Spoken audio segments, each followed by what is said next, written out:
We're continuing to follow the funeral services for former President Jimmy Carter. Today, hundreds of mourners heading to the Capitol Rotunda, where the former president's lying in state. Carter's funeral is tomorrow morning at the National Cathedral in Washington. ABC's Perry Russell is at our nation's capital.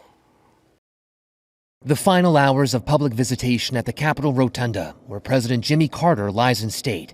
Mourners remembering the 39th president of the United States before his funeral tomorrow morning. Jimmy Carter was exactly what the country needed, coming off the Watergate scandal, and a lot of people were upset with Gerald Ford because he pardoned Richard Nixon. Carter's casket under the Capitol dome, draped in the American flag, a military honor guard watching over, even overnight, while the Capitol was closed. I think his legacy is really his time after his presidency, that he shows that he obviously reached the highest office in the land, but then went on to still fight for causes he believed in. Carter spent his entire life after the White House building, both houses for Habitat for Humanity and woodworking. When we built a mountain cabin after I came from the White House, the year after I left the White House, I didn't travel much.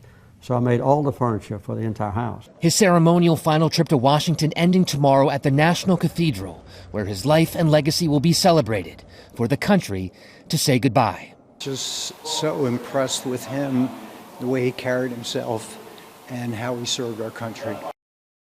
After Carter's funeral tomorrow in D.C., there will be another one in Georgia for his family. He'll be buried outside of his home in Plains next to his late wife, Rosalind. Perry Russom, ABC News, Capitol Hill.